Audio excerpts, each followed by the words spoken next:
My name is Daniel Harper. For more than 2 decades, I worked as a fire lookout in the northern ranges of Montana, glacier country.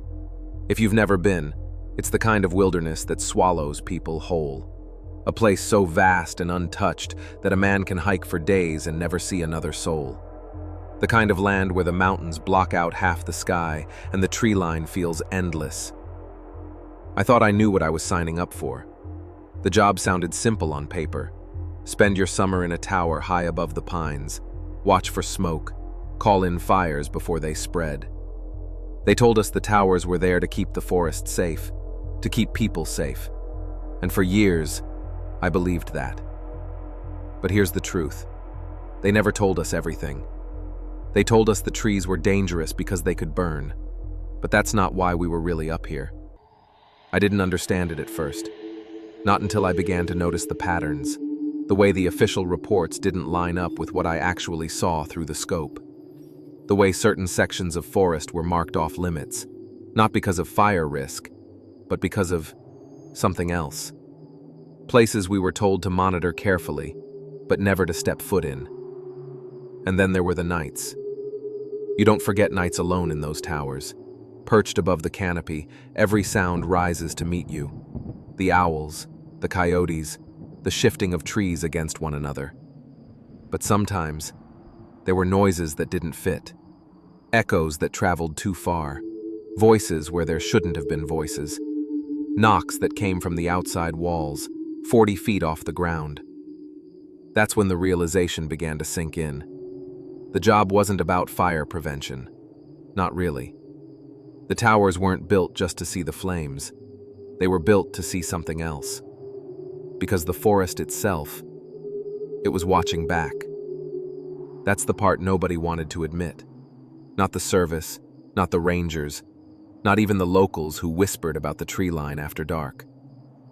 But I saw enough in those years to know the truth. And once you see it, you can't unsee it. I know most of you came here looking for a campfire story, something to pass the time late at night. But what I'm about to tell you, it isn't a story. It's a record, a testimony.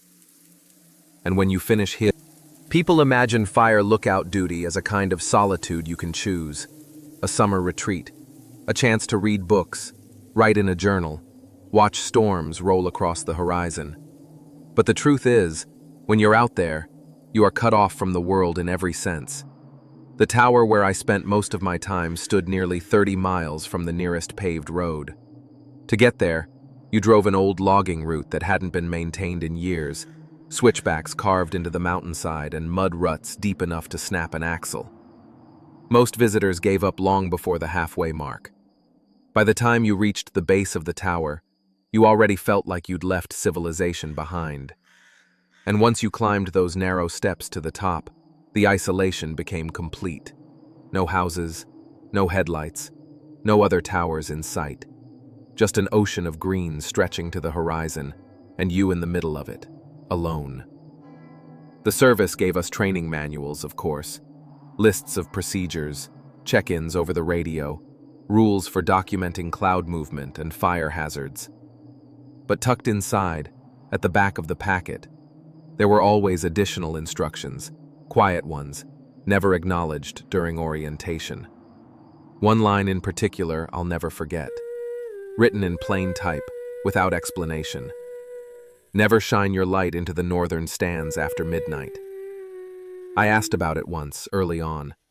The supervisor on duty just told me, "It spooks the wildlife."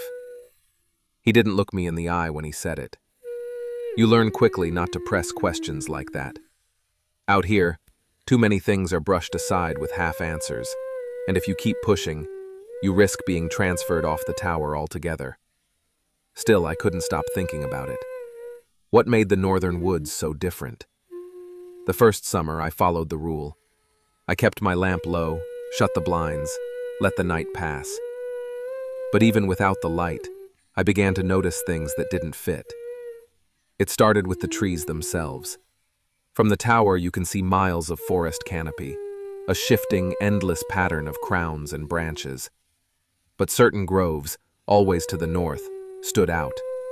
No matter the weather, No matter the season, the lines of those trees seemed bent, angled in one direction, toward me. At first I told myself it was an illusion, maybe the slope of the mountain. I wasn't the one watching the forest. The forest was watching me. It was during my third week that I first heard it. I was jotting down notes at the logbook, nothing unusual, just cloud cover, wind speed, visibility. The radio on the desk cracked once, like a loose wire sparking, then went quiet. I leaned closer, waiting for the dispatcher. Instead, what came through was a voice I didn't recognize. Not a proper transmission, not the clipped tones of a ranger giving coordinates. It was softer, slurred, and it was saying my name. Daniel. Not once, not twice. Over and over, wrapped in static, distorted but clear enough that I knew it wasn't coincidence. I froze, hand hovering over the receiver, waiting for protocol to kick in. But it didn't. My training told me to respond, to confirm. My instinct told me to stay silent. Finally, I reached for the map drawer. Each tower on the range is marked with its call sign, its channel frequency. I traced my finger across the paper, matching the source of the call. It should have come from Tower 17, northeast, overlooking the northern stands. But Tower 17 had been abandoned for more than a decade. The roof had collapsed under snow, the stairs rotted clean through. No one had been posted there in years. I checked twice, 3 times. The result was the same. The voice calling my name came from a dead station. That night, the wind died early. Without the usual chorus of branches and wildlife, the silence pressed in hard against the glass. I stepped to the window, trying to steady myself, to convince myself it had been interference, nothing more. But something had changed. The tree line didn't look right. From that height, you learn the shape of the forest like the back of your hand. You know where the ridges rise, where the clearings open, where the shadows pool. But that night, staring north, the lines of the canopy seemed thicker, denser, as if the forest had swollen forward during the day, pressing closer to the base of the tower. I told myself it was an illusion. Fog, low light, fatigue. That's what I wrote in the official log. Visual distortion due to twilight haze. Clean, clinical, something a supervisor could skim past without a second thought. It was the following afternoon when I received my second warning. Not over the radio this time, not in some garbled transmission from a dead tower. This one came from above. I heard the chop of blades before I saw it. A Ranger helicopter, unmarked, the kind used for supply runs, cut across the ridgeline and circled my tower once. I waited for the drop I was used to. Canned food, fresh batteries, maybe a new filter for the water tank. But what landed on the roof wasn't a crate. It was a single envelope. I found it wedged beneath the trapdoor an hour later, sealed in heavy paper. No return address, no insignia from the service. Just my name scrawled across the front in letters pressed deep enough to tear the fibers. Inside, there was only one line, written in red ink that bled faintly through the page. Do not look when they move. That was it. No explanation, no signature, nothing else. I sat there at the desk for a long time, staring at those words, feeling the weight of them settle in my chest. Whoever wrote it knew exactly what I had seen, or rather, what I had almost admitted to myself I'd seen. The branches leaning, the forest pressing closer. But the wording was worse than any confirmation. When they move, not if, not seem to. Whoever left that message wanted me to understand something. It wasn't my imagination. The forest moved. I tucked the note into the logbook, between 2 pages of weather reports, and forced myself to work through the evening. But my hands wouldn't stop shaking. That night, I couldn't keep still. I lay on the cot in the corner, staring at the rafters, listening to the silence push in around the tower. At some point, Exhaustion dragged me under, but it didn't last. I woke to a sound that didn't belong. It was faint at first, like timber settling in a storm. But there was no storm, no wind, just the deep, rhythmic groan of wood under strain, long creaks that seemed to circle the tower, one side, then the other, like pressure shifting through beams. I sat up, heart hammering, every instinct telling me not to move. Still, I made the mistake of going to the window, and when I looked out, nothing. I told myself I needed proof, something physical, something I could point to later and say, it happened, I didn't imagine it. So the next morning, I climbed down the tower steps with a stake of rebar I'd found near the supply crate. Thick metal, heavy enough to hammer into the dirt. I walked to the edge of the clearing, just shy of the first line of pines, and drove it deep into the ground. I marked the distance carefully, 22 steps from the base of the tower to the stake. Close enough I could see it from the window, far enough that the tree line couldn't possibly shift overnight without me knowing. I told myself it was an experiment, a way to ease my nerves, that when I checked in the morning, the numbers would line up and I could finally put it out of my head. That night, I barely slept. Every creak of the wood above me set my nerves on edge. Every gust of wind against the shutters felt like breath on the glass. But I forced myself not to look, not to check. When the first light of dawn broke across the valley, I went straight to the window. My eyes went to the clearing, to where the metal should have been catching the sun. The stake was gone. I blinked hard, thinking I'd lost the line of sight, but no, there it was, not gone, just moved. What I had planted in the open ground now stood inside the tree line, swallowed by the forest itself. The pines crowded around it as though they'd always been there, as though the metal had been hammered into their soil, not mine. I counted the steps again. 22 from the base. That was what it had been yesterday. But now the distance was shorter. 15, maybe less. The trees had gained ground in a single night. I told myself it wasn't possible. Trees don't march forward like soldiers. They don't erase clearings. They don't swallow markers whole. But the evidence was right there in front of me, solid and undeniable. Metal buried where it shouldn't be, branches closer than nature should ever allow. I wrote nothing in the log that morning, not a word, because no one would have believed me. But alone in that tower, staring at a stake that no longer marked the border, I began to understand what the envelope meant. Do not look when they move, because they had moved, and I had proof. I don't know what made me do it. Maybe it was the sleepless nights, the note in red ink, the stake disappearing into the tree line. Or maybe it was just instinct, the sense that I was missing a piece of the puzzle. That afternoon, while the sun burned hot over the ridges, I started searching the tower itself, pulling open drawers, checking behind shelves. I'd been in that cabin for weeks, but it had stood for decades before me. How many others had sat at that same desk, staring out the same window, waiting for something to show itself? My boot heel caught on a loose plank near the cot. When I pried it up, the smell of dry dust and old paper rose out. And beneath the boards, stacked tight in a space no larger than a bread box, were notebooks. Dozens of them. Not official logs. These were journals. Personal entries, handwritten in pencil and ink, the pages curled and yellowing. I dragged them into the light and opened the top one. The first lines stopped me cold. They told me not to write this. They said it would only make it worse, but I can't keep it in my head anymore. Page after page, different hands, different years. Each one a voice from a lookout who had sat where I was sitting. Each one telling the same story. They all called them something different. The things in the timber, the faces in the bark. But one name showed up more than any other. The Watchers. I flipped to the back of one notebook and there, scrawled in the margin, was a sentence that burned into my mind. We're not here to look for fires. We're here so they know we see them.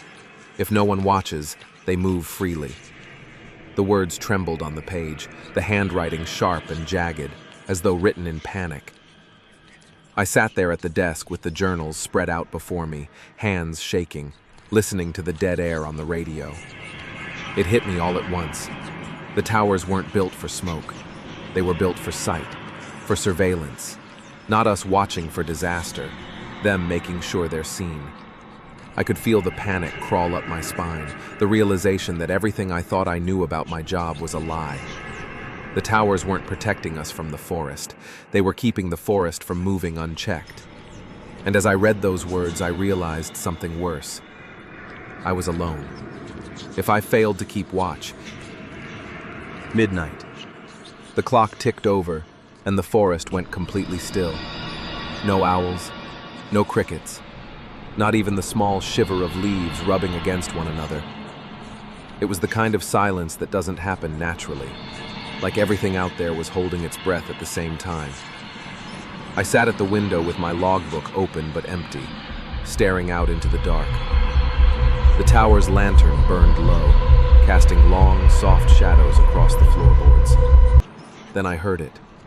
My own voice. Soft at first, then clearer, floating up from the trees below. My name, spoken in my own tone, my own cadence. It was as if a tape recorder of my voice was being played in the forest.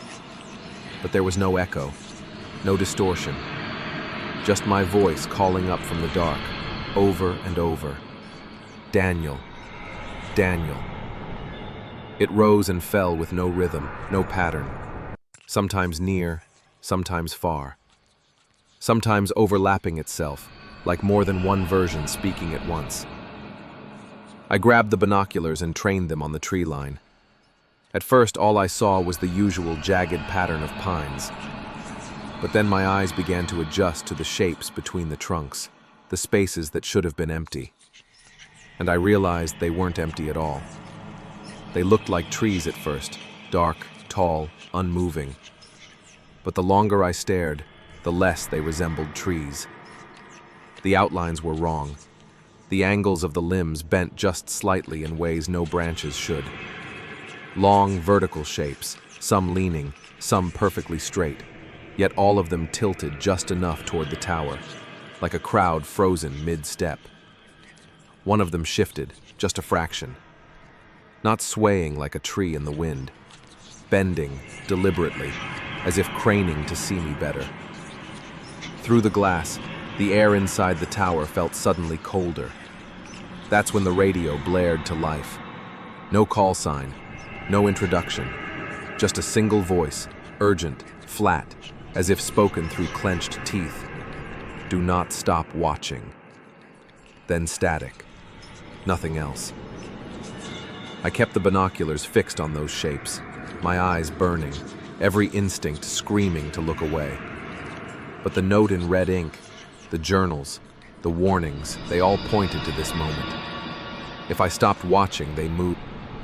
The trees, they don't burn, they don't fall, they don't die, they wait. Every fiber in my body knows this now. I used to think my job was about vigilance, about being a guardian of the forest against fire. But fire would almost be mercy compared to what I've come to understand. Out here, among these endless miles of dark timber, something far older than the towers watches us back. And the only thing holding them still is that someone is watching. I can't close my eyes anymore, not to sleep, not even to blink for too long, because every time I do, every time darkness even brushes the corner of my vision, I hear it. The weight of the forest shifting, the whisper of wood bending where it shouldn't. And sometimes I see it too. Branches bending in ways no wind could bend them, shadows stretching even when the moon doesn't move. The journal was right. We're not here to look for fires. We're here to hold the line, to remind them they're seen. Because if no one is watching, they move. And tonight, I feel them at the edge of the glass, pressing closer, waiting for me to falter. The radio hisses, breaking the silence with that voice again, low, distorted, almost mechanical. Do not stop watching. But my eyes burn, my body trembles, and the weight of exhaustion is unbearable.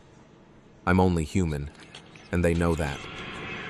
The wood creaks now, Not beneath my feet, but outside. Heavy, slow, footsteps pacing the base of the tower.